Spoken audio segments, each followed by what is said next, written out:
to be talking about, okie dokie, that's good. Back to me.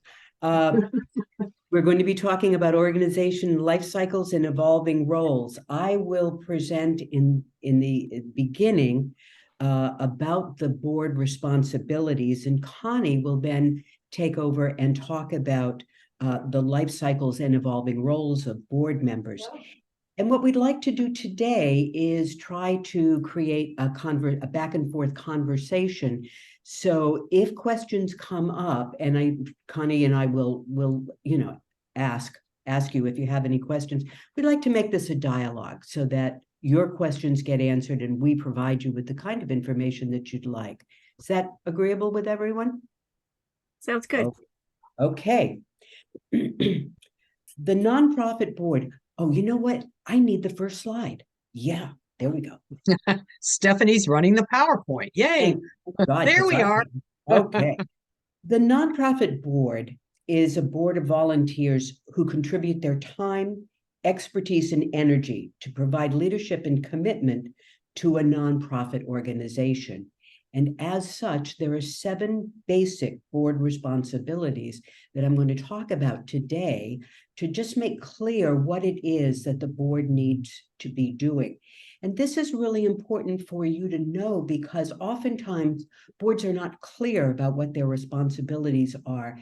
And so if you incorporate these kinds of responsibilities into an overall board job description, it will certainly help clarify for your board members what it is that we're asking them to do. So here we go. Ensuring, could we back it up for just a minute? Because I'm going to talk through these 7 board responsibilities and Connie's going to take over. Ensuring legal and ethical integrity is absolutely key for a board and for the nonprofit that the board represents. The board is responsible for making informed judgment. The board members, and if the board is not clear about what the facts are or have any questions about what they're supposed to do, it's the board members' responsibility to secure facts and ask questions so that they have clarity on the issues. The board should seek independent, is that me or you? Okay. The board should seek independent professional advice when decisions are complex or they are in new territory.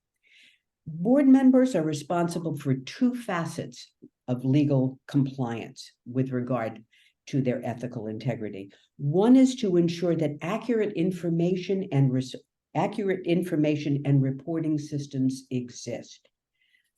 The other is to ensure that reporting systems are adequate to flag board members in a timely manner if they are not okay, or if the organization is threatened by legal concerns. Any questions on that? Okay. There is also a duty of loyalty to the nonprofit that the board member needs to uphold. And that means that board members need to cast aside any personal and professional interests and place the interest of the nonprofit ahead of their own. And although board members technically can engage in financial transactions with the organization, as long as the conflict is disclosed and approved by the other directors, it's okay. But, and this is a really big but, this is perceived by many inside and outside of nonprofit organizations as being disloyal and being self-dealing and should be refrained from. It's the kind of thing that might appear on the front page of a newspaper or appear in a conversation that will not reflect well on your organization. So it's just really a good idea not to go down that path. And loyalty also means respecting the confidentiality of the organization's affair by not disclosing what happens in board meetings to outside individuals, because that leads to a loss of opportunity for the organization, and it could also lead to a loss of face for the organization and the community. Donors like to know that the organization is being well run, it is above board, and there are no unpleasant topics that appear in the community. Any questions or experience with that you'd like to talk about? Okay. And then finally, there's the duty of obedience, which has nothing to do with marriage. Board members need to ensure compliance with all federal, state, and local organizations and regulations, and the board members must be faithful to the vision and mission of the organization because they are the leaders of the organization. And if they don't protect the mission and vision, who's going to do that? Questions on that? Anything you'd like to say? Okay. The second item is building a competent board. And nonprofit organizations grow and change over time. And the board membership profiles and the responsibilities that they have will need to reflect that change as well. And while Connie's going to talk a lot about that later, I guess my final point here is that boards need to be able to provide their nonprofit organization with the help it needs at the time that it needs it. And Connie will talk you through how that may change from the beginning, the start of an organization as a less than 6-month-old organization, all the way up through the development of a very mature and sophisticated organization. The bottom line, though, in building a competent board is to really address the necessary competencies that you need on the board. And that includes people who have the ability for financial oversight. And while we understand that oftentimes it's hard to bring certified public accountants onto boards, it still is very important for us to find people with strong financial background to serve on the board and on the financial committee so that the documents are well planned and presented and explained at board meetings. It's just simply a good practice, a strong practice for an organization to have people on the board who can talk to and answer questions about the financial position of the organization and be able to explain when things need to be addressed and policies need to be changed. We need people on boards who understand what the role of the board is, and that has to do with board governance.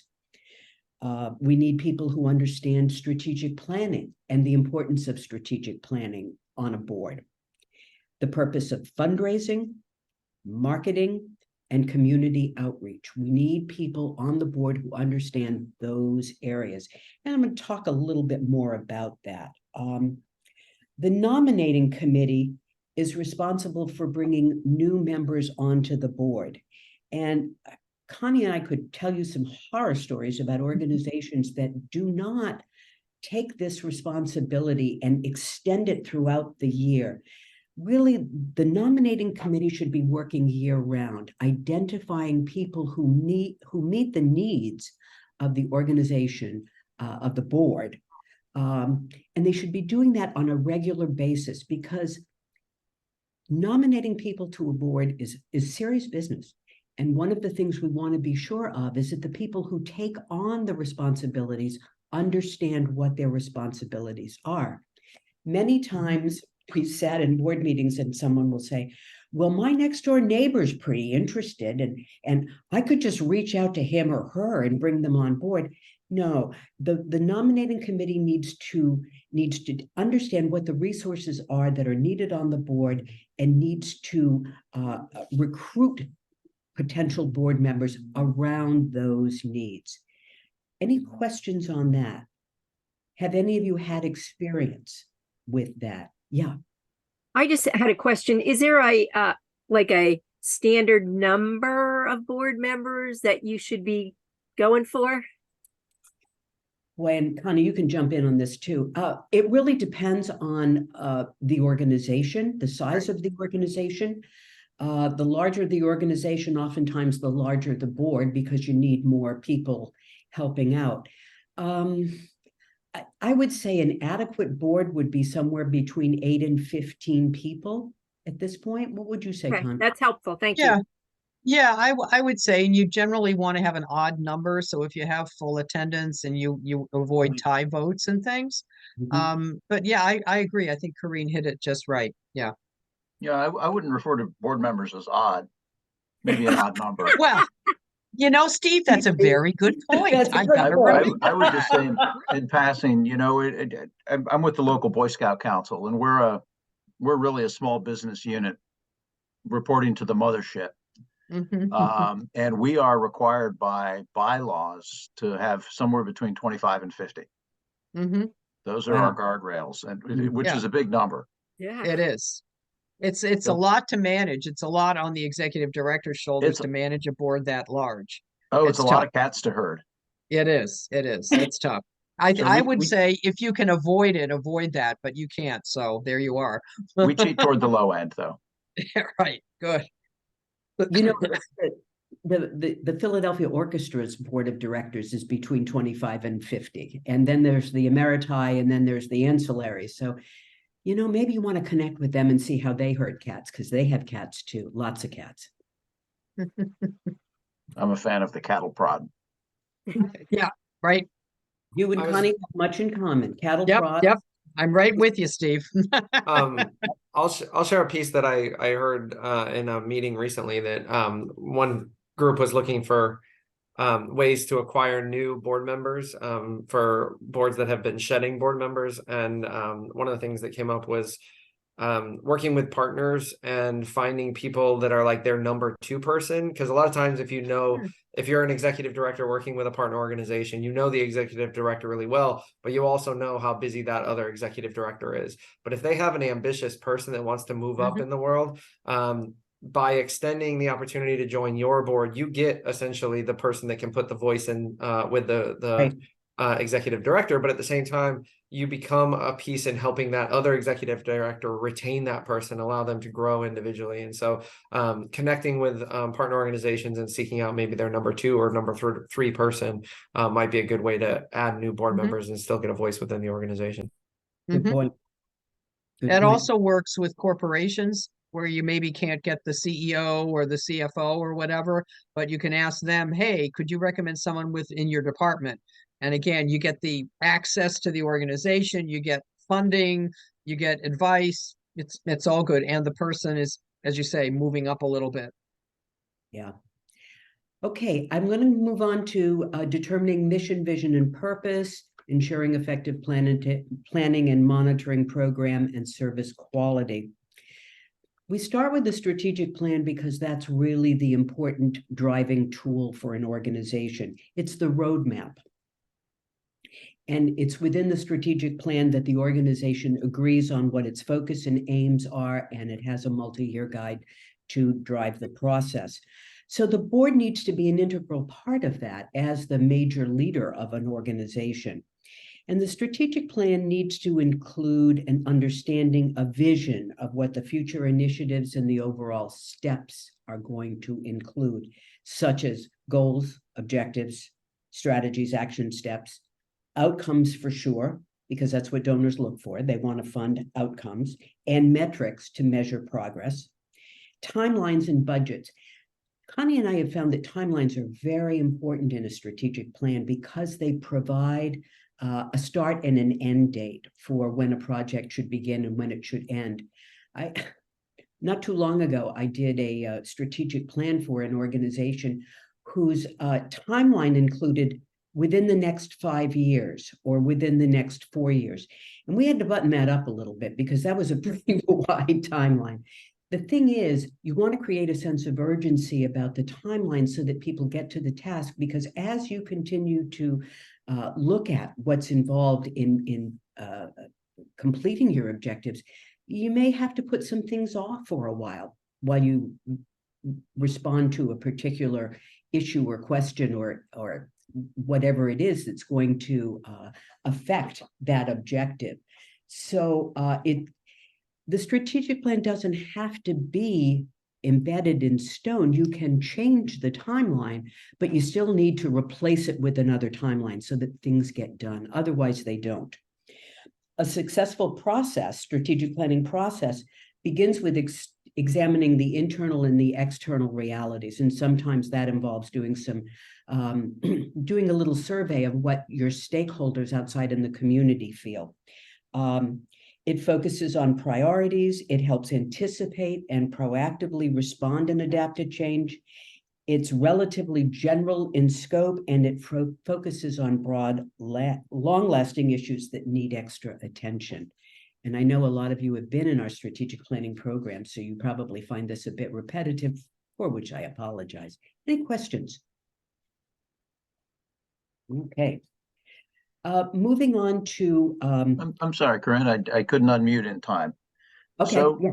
So we talk, in different arenas, we talk about board responsibilities being more toward governance and leadership and less with the weeds of the program. Where is the line between monitor program and service quality and not getting in the weeds from a board and governance perspective? Really good question.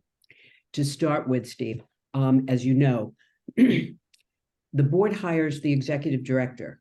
The executive director manages the staff. So the board should not get involved in managing the staff with respect to programs. And Connie, please jump in if there's something that you want to add.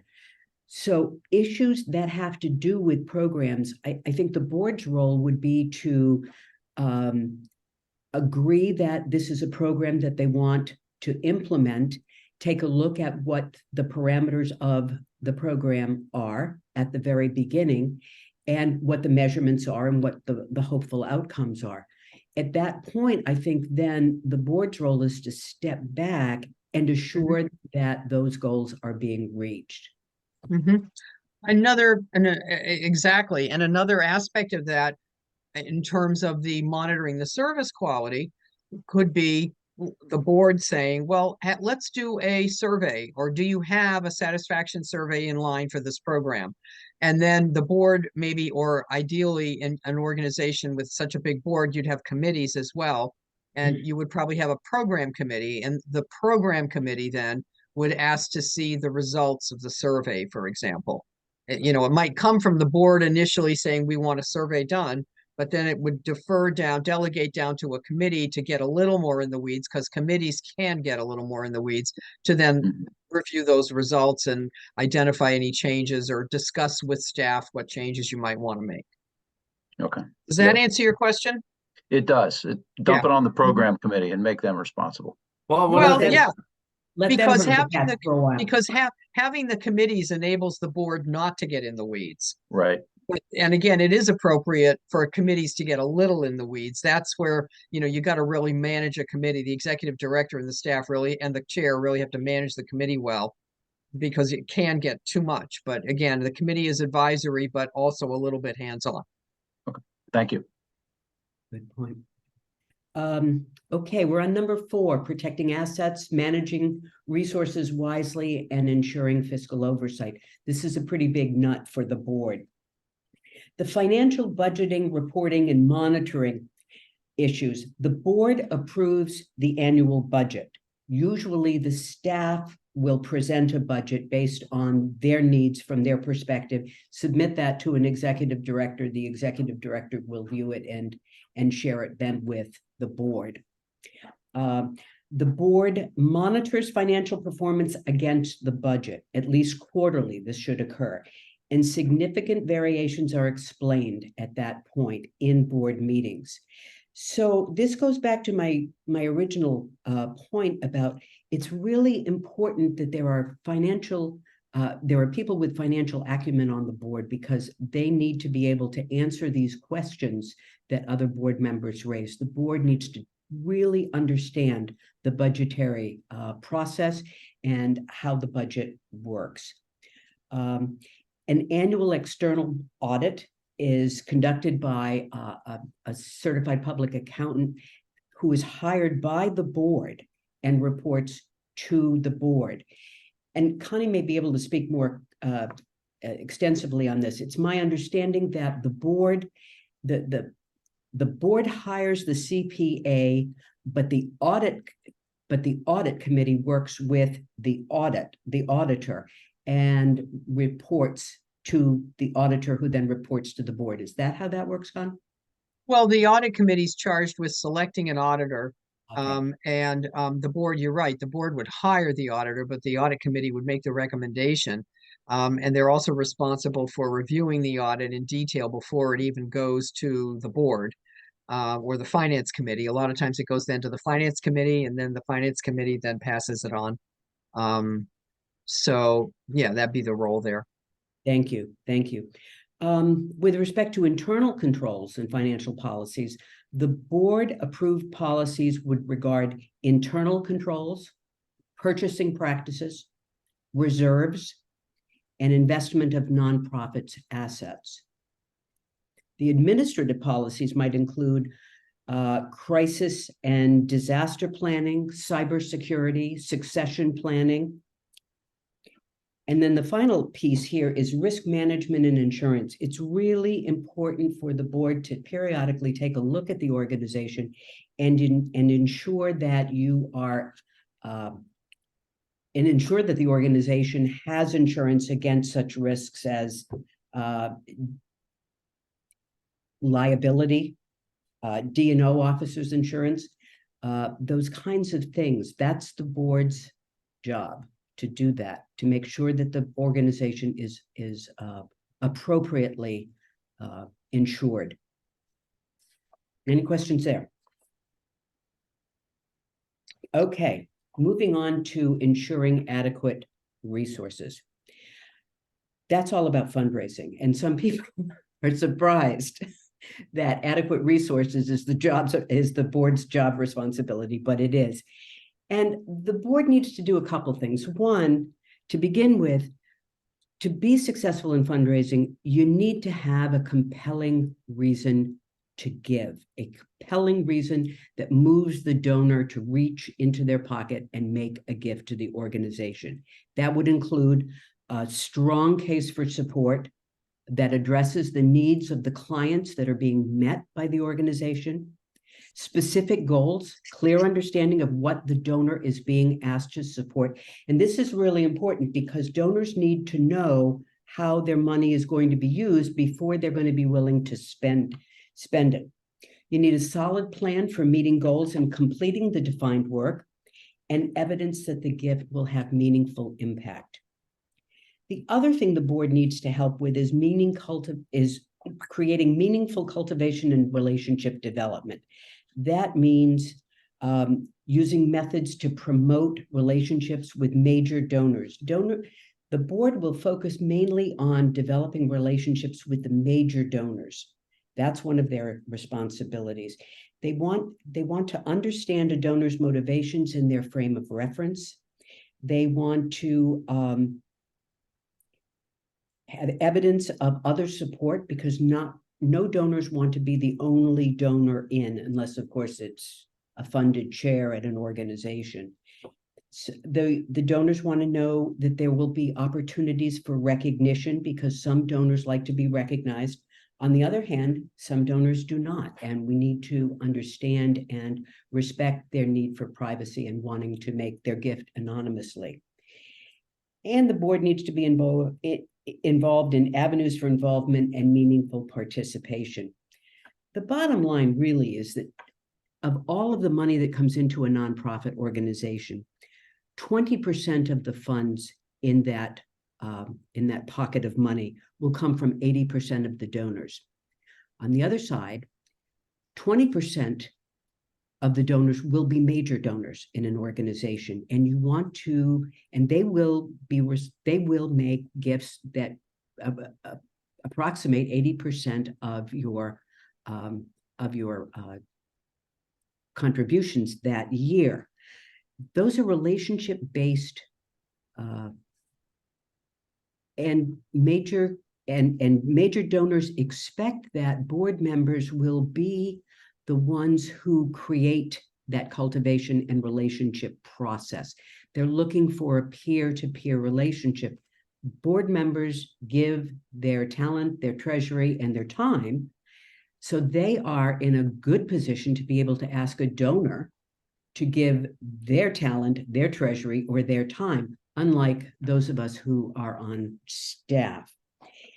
And also, major gifts is probably the most economic way to raise money, because you're not paying for donor lists, you're not paying for advertising, you're not paying for events or letters going out in the mail. None of that. It's a face-to-face cultivation and relationship and solicitation approach. Any questions on that? Yes. Yeah. I do have a question. Have you ever worked with an organization that tried to maybe separate development and fundraising?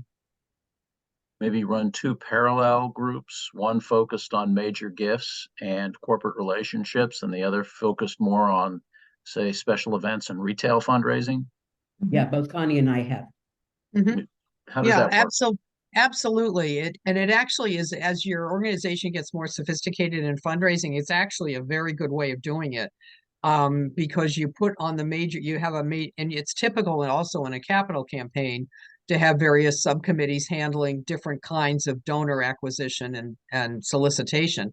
So for example, you would put on your major gift committee some people who had access and networks with potential major donors. You would put on an event committee somebody who likes obsessing about napkin colors and drafting invitations and what kind of hors d'oeuvres are we going to have. Generally, they're not the same types of people. So it actually works really well because people are in the lane they want to be in terms of helping your organization. Okay. We're not there, but it's something that I think we need to evaluate in the future. Yeah. Like in a corporate group, you could have like a corporate subcommittee and you'd have people who are active with the chamber, very well networked with businesses. That would make a lot of sense to have a special group that's just aimed at, cultivating and soliciting business support. Yeah, and to that, that's a really good point, Connie. And to that point, when I was working with an organization here in Philadelphia, that's how we raised money. And the folks on the committee, as Connie said, they liked the napkin colors and all of that. But the folks on the major gifts committee were largely people who had a strong standing in the community, visibility, name recognition, and commanded the respect of other donors. And it worked really well, really well. Thank you. Moving on, because Connie has to talk too. Question? Okay. Go ahead. Enhance the nonprofit's public standing. That's, reputation is so important for a nonprofit. Stakeholders and donors expect boards to be transparent and accountable, and nonprofits that operate in an open and honest, trusting relationship with stakeholders are usually very successful. So the way to do that is to constantly engage and educate the public about what you're doing. And you can do it electronically, and you can do it through mail, with the mission and the strategic plan, through disseminating program activities and calendar of events. The website should include the board members' names and their qualifications, key staff, their names, contact info, and qualifications, and also a copy of the audited financials and the IRS 990. An annual meeting communications promotional plan should be put together so that you're constantly spreading news about the nonprofits, programs, constituent needs, accomplishments, and so forth, because you can't always go to a donor asking for money. Sometimes you have to go to a donor and tell them how their money has been used and just simply thank them. And the last item, the board's responsible for hiring, supporting, monitoring, and evaluating the CEO. Boards have the task of finding the CEO, and the board needs to consider the nonprofit's needs, its strengths and vulnerabilities in considering the skills and abilities of the CEO that they are hiring. To that end, the board will want to have a written job description that is reviewed and updated annually. The board will work in partnership with the executive to accomplish nonprofits' overall goals. The board will annually review the executive's compensation and take a look at what's going on regionally to make sure that you're in line with that. The board annually reviews the executive's performance in light of the strategic plan and the organizational goals, and the board and executive should have a trusting and honest, open relationship. In summary, overseeing and directing all affairs of the nonprofit per its missions, bylaws, and concepts of fiscal responsibility is one of the major board responsibilities. Long-term planning, day-to-day operation is delegated to the executive director. The board should understand and promote the organization and its mission to corporations, foundations, government, and individuals to broaden the service base as well as the financial base. Any questions, comments? Okay, turning it over. Okay, next slide, Steph. So we're going to talk about organizational life cycles. And it's interesting as nonprofit organizations, like humans, grow and develop through major life cycles and progressive stages as they mature. And each successive stage builds on the previous one. And as this growth occurs within an organization, it's very important for the board also to mature along with the organization, while also being mindful of those 7 responsibilities that Corrine just outlined.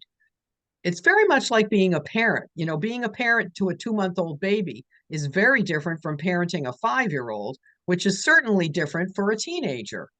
So we all, right? So we all know that parents need to constantly adjust and adapt what they do to fit the age and maturity of their child. The overall abstract concept of being a parent stays the same, but how it's carried out looks very different.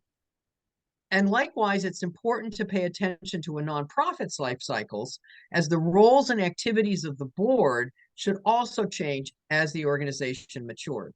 And if these changes aren't made, then there's going to be a disconnect between what the organization needs from its board and what's actually being done.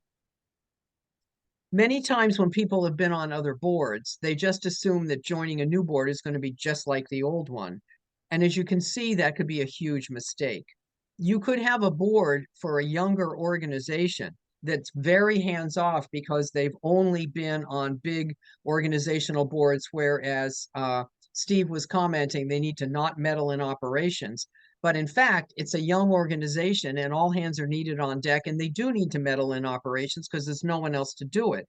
And there could be a real disconnect there because they're saying, well, that's not our job. And the CEO may be saying, well, yeah, it really needs to be your job at this point.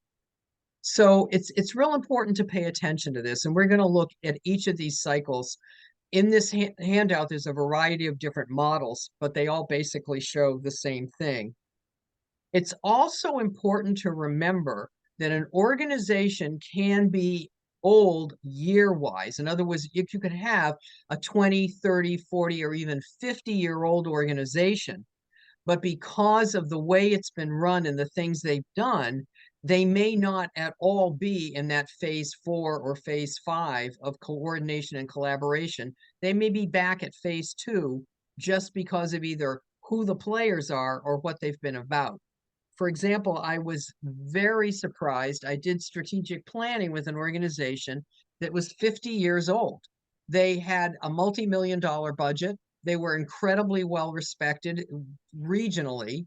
They had amazing programs, and they had been led by a founder. And the founder retired, and new management came in, and we're doing strategic planning, and I'm asking all these questions about those 7 areas Corrine just talked about. One of them was, well, do you have financial policies? And one board member said, oh, yeah. And then the staff member, who was the bookkeeper, said, we do? And the board member said, yeah, right. And the staff member said, no. And I started ticking off what they were. She's like, no, they were a 50-year-old organization that didn't have finance policies. So because the founder previously had a cigar box on the counter, and that's how people paid their bills. Okay. It was a new day. So that's an example of this. You would think I stepped into this thinking this is going to be a really mature strategic plan. But in fact, when we started building it, I was like, This is a strategic plan for like a 4-year-old organization because that's what they needed. So don't be misguided by, well, our organization's really mature. You have to look a little more deeply to see actually how it operates. So just to jump in here, the first phase of a nonprofit is that creative phase. It's that startup phase. It's when you're building your programs. Generally speaking, there's a strong founder that's running things. The board's very informal. The founder puts on their family members, which is a total no-no, but they do it anyway. And they put, as Corrine mentioned, their neighbors and their cousins and their aunts and their, all that, because they're handy people and they trust them. And it's very informal, and it's all hands on deck. The board may be writing checks. They may be coming in and running events. They may even be running programs. And the communication is informal, and everything is a very informal, sort of rough and ready kind of thing, because you're in this startup phase. Then if things go well, the next phase is going to be more of a phase of direction or more infrastructure development. If the organization survives that red ball, then they move up into the next phase, where they develop more sophisticated, robust programs.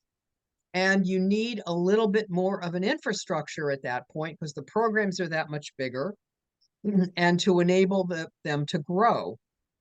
Management needs to become more sophisticated, and operations need to become more systematized. That rough and ready, all hands on deck phase needs to start shifting, and the board needs to start shifting at this point to a stronger focus on oversight, the fiscal oversight, policy issues, and as Corrine mentioned, more involvement in fundraising, because you need to raise more funds because you're doing more programs. And you also need at that point a more systematized approach to board training and board more development. So the quick and dirty, it's my neighbor, it's my cousin, it's my aunt, isn't going to suit this organization because the programs are that much more developed.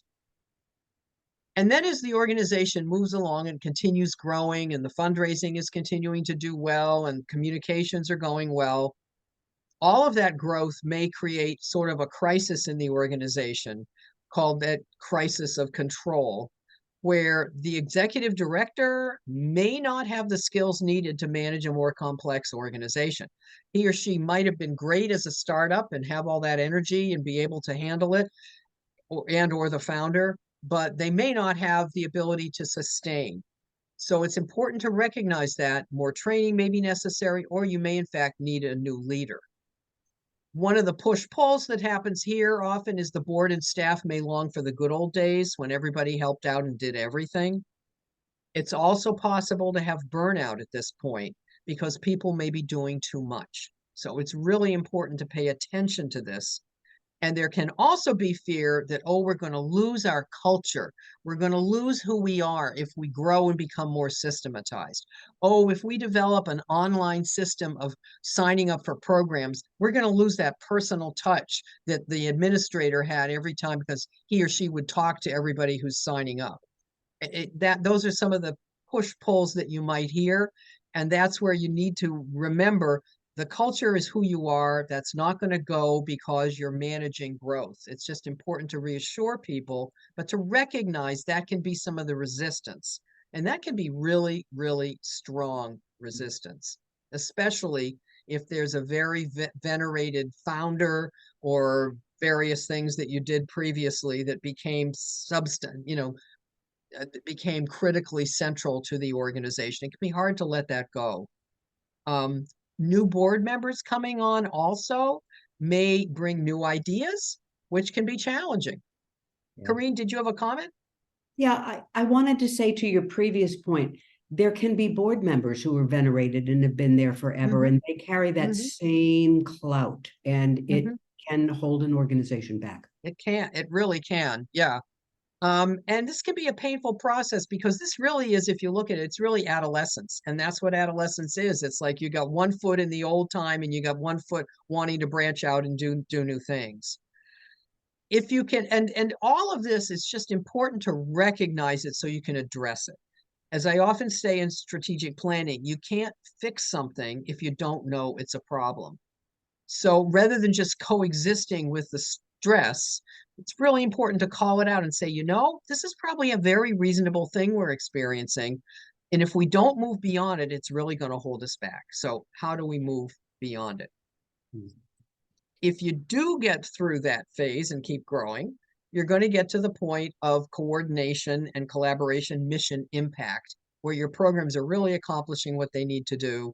New initiatives can be taken on. The staff is growing because there's a lot more to do. Hopefully, the board is expanding to include outsiders. Staff are getting to be more professional. There's less focus at the board level on operations and totally into policy and oversight. And there may be standing committees formed at that point because there's just too much for the board to do. And the board may resist that because they feel they're losing control. So it's important to create a strong committee structure, and so that everybody understands what can this committee do, who do they report to make sure that there are reporting systems and initiatives in place so that the board has a comfort level that this growth is maybe scary, but it's going to be okay. You know, it's like you can get on this bike, but there's some training wheels. You know, it's going to be all right. There's some guidelines. And then ideally, as the organization grows some more, it becomes strongly a governing board and a fundraising board, because as a mature organization with flourishing programs, a robust staff, maybe robust facilities, needs that to grow. And hopefully at this point, the organization, everyone, the staff and the board, realize that this collaboration is needed. The board diversity and size increases. There's a team approach, strong committee structure. You may have more levels of staff being hired, and part of that can create a problem because staff members who previously always had access to the executive director may now have a mid-level manager, and they may be, well, you know, they may not like that. So that's something to deal with and to strongly and work through. And at this point, collaborations are also going to happen because the organization has a strong sense of identity and wants to reach out to other organizations doing maybe similar work. How can we share? That collaboration idea is no longer a threatening thing, which it might have been a few phases back, but now we're strong and we know what we're doing. Teamwork becomes stronger. More structured communications become needed because there's so much more going on and there's so many more people. So again, you lose that personal touch that maybe you had before. And at this phase and moving into the collaboration and even the phase 6 of alliances, the board may, one of the challenges with the board is they may start feeling, well, we're too hands off. I don't know what's going on in this organization. I don't get to go to the programs. I don't get to chat with the staff. I'm not welcome just hanging out in the organization. No, you're not. That's not your job. But there may be some of that. And so you may have to proactively do some things to continue educating the board about what it is we're doing in an appropriate way.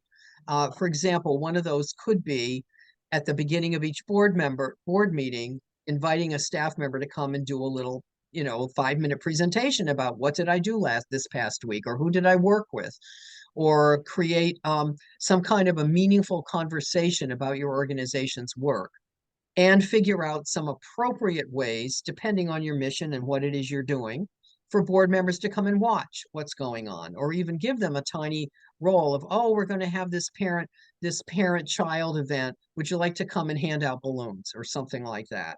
Something simple that would be appropriate, but it would give people the opportunity to see what's going on. That may be really important to keep them out of meddling in the operations. Because again, that's your major goal at this point. When you're up in phase 5 and 6, you need a governance board. You don't need a napkin folding board at that point. Yeah. And board members may complain that board meetings are boring because all we're doing is this, this policy work. And one way to handle that is to develop a consent agenda whereby the committees file their reports, and it is assumed that board members have read those reports before the meeting. So then you can talk about juicy, interesting, stimulating topics that relate to your mission. So all of that requires a shifting, whereas before you were obsessing over the reports and the statistics and the numbers. Now it is, the committees are doing that. Let's just remember what our mission is. Remember what our strategic plan says. Let's work on some of those things that are appropriate for the board to do. And then if something happens and these shifts are not accomplished correctly and skillfully, you get into a crisis of identity or a stagnant, obsolete place. When an organization is either no longer adapting to its community, and it's critical to recognize when this occurs. For example, with Girl Scouts. Girl Scouts today, and Steve, you know this better than I, but the Girl Scouts today are no longer teaching so much napkin folding and fire building. They're teaching resume building skills and safety skills and dating skills and career opportunities. And they're past the, you know, how to make a happy home, which is what I got when I was a Girl Scout. It's no longer table setting, it's life skills stuff. And Boy Scouts, you guys are now welcoming, it's now Scouting of America, it's not Boy Scouts. So that's another example of an organization that has adapted what it's doing to keep itself relevant. If that adaptation doesn't occur, symptoms that you may have a lot of turnover on your board because you're no longer really relevant. There's not a sense of urgency about what you're doing.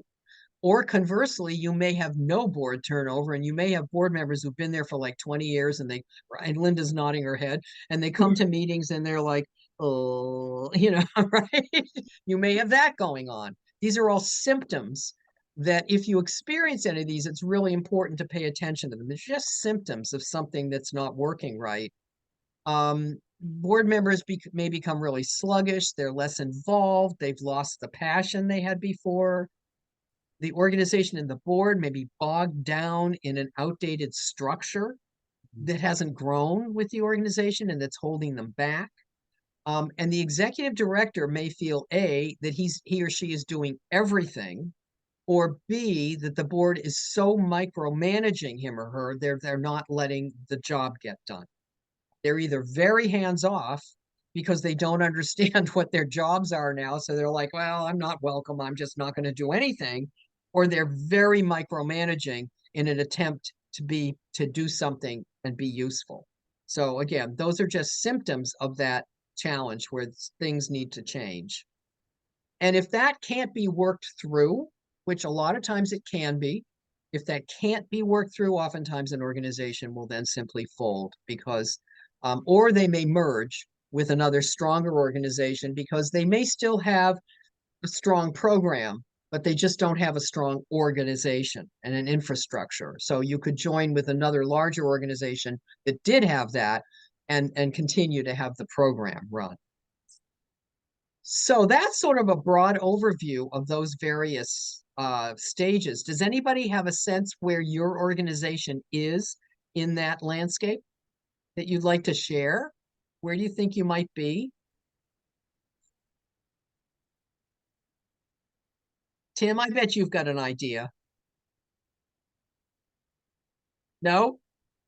No, I do. Yeah. I feel like we're well, I'm sort of newer to the organization, so I feel like we're really at more of a crisis of control point between delegation and coordination, I think. Yeah. And I'm probably forcing some of that crisis of control by being a new person and challenging the ways of doing things. But I hear, you know, the way we used to do it a lot and that kind of stuff. And, you know, we celebrate our 50th anniversary as an organization next year. So there's a lot of history there to sort through. So I'm trying to force everyone to, well, not force, I'm trying to coalesce some momentum towards looking towards the future. Yeah, got it. May the force be Good with for you. Yeah, good for you. Steve, did you have a thought?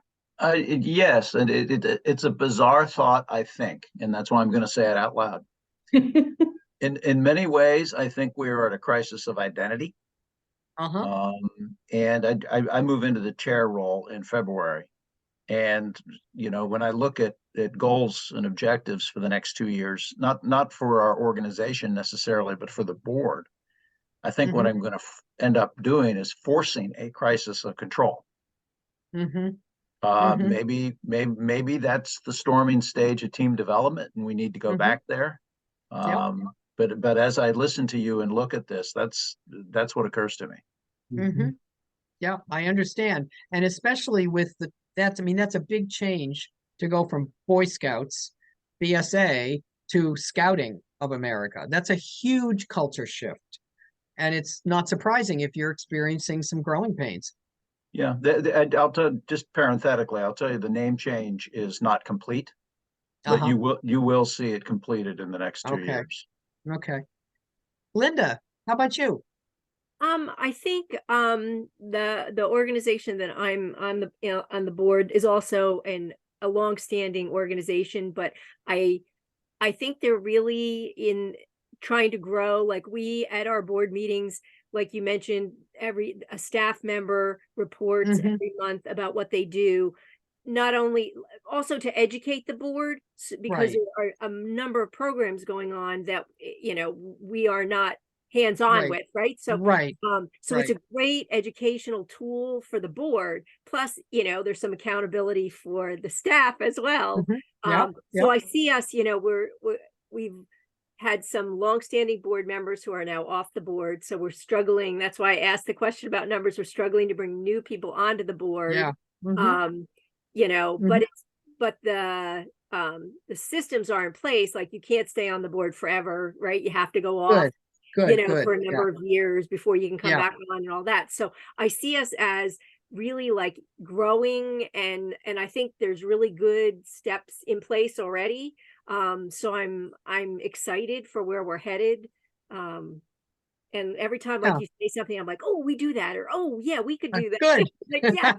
Yeah, we do it or we need to do it. Right. Yes, exactly. That's great. Good. Good. Good. Well, we've got about 5 minutes more. Corrine, do you want to wrap up? Yeah. We got like 4 more minutes or so. Okay.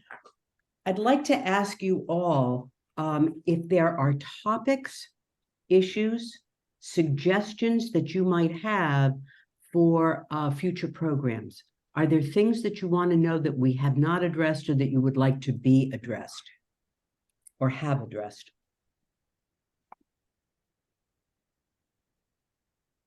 I'd like to do a really deep dive on how to build a better board. Okay. Good one, Steve.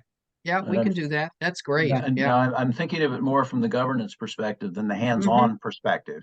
Yes. Right. Further up that cliff, but Mm-hmm. That will be very helpful for you as you move forward. Yeah. Mm-hmm. thank you. Yep. The topic that I'm always digging into is committee evolution, post-COVID, as well as how it applies to a generational onset. And Mhm. so I think one of the things I'm trying to actively revive the committee structure here at HYS, and it's one of those that I'm meeting some resistance because people see, that there isn't a readily available group of people that are interested in dedicating their time. So they say, the committee volume is not there, or the interest isn't there, and so there's no point in starting the committee. But at the same time, the work and the assistance needs to get done somehow. So Right. figuring out a way to sort of manage those pieces, and what it is it's the mentality has just shifted a little bit. Right. People want to know that their time is being used well, so it requires a little bit more organization on our part. It's really that we're not ready to engage in that, but we don't want to point the finger at ourselves. We want to point it at someone else. Yep. So Yep. Yeah. That's Yeah. a great phrase, Tim. I love that. We don't want to admit it, so we're going to blame them. Yeah. That's awesome. I think you're right on point with that too. Yeah. Good luck. Yeah.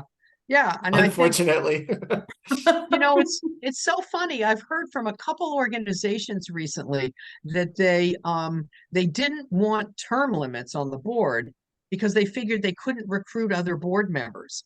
And I'm like, that is like the craziest thing I've ever heard. It's like, are you passionate about your organization? You think it's just you, 8 people who care? I mean, come on. So that speaks to your point, Steve, also about board recruitment and how to do that. Well, and to your last comment, there are a lot of people in the organization who care, but a lot of those people are not who you want on the board. Well, exactly. There's that too. Yeah. But if one more topic might be reviewing board structure. Mhm, know, mhm. talking about, the previous example was development versus fundraising. When do you separate them? When do you not? What are their roles? Mhm. We're taking a look now at, we've got a separate governance committee and a nominating committee. I know another Boy Scout council that they run governance and nominating together, but nominating handles all of the paperwork and the annual slate, and because you're on the board for a year, that's your Right. year to year. Okay. Yeah. And then they have a separate group, I forget the name, but it's like new board member outreach and cultivation. So they've actually Mhm. it's structured differently. Mhm. Okay, well, we're pretty You much may at wanna- we're at the end of our time. We're at the end of our time. So if you think of other topics, don't hesitate to email them to Stephanie or to Corrine and me, and we'll pass them on, because we are wanting to change these up a little bit and come up with topics that are really pressing and of interest for you now and into the future. So don't hesitate to reach out. One more question. How is the timing on our presentations, both Zoom presentations, in-person presentations, and so forth? Is it enough, too much, not enough? What are you thinking? Like You the mean- 12 to 1 time, the 12 to 1 time on say a Monday, Yeah, I typically. mean, for Zoom, it's easy enough to pop in Yeah. and it's convenient and it's sort of just, Yeah. it's lunch hour basically. Okay. Okay. Okay, Steph. I would just say there was a date mix-up on the registration list. It listed that we had a session in December. We do not. The next session will be the last Monday in January. It'll be on legalities and the pitfalls. And just want to make you guys aware of that. The RSVP and the registration has been fixed. I do apologize for that confusion. Not Well, a thank you so much for joining today. And thank you for your work on behalf of the nonprofit sector, which is huge. Thank you. Thank you. Have a great day. Take care. Thanks. problem. Thanks, Bye-bye. everyone.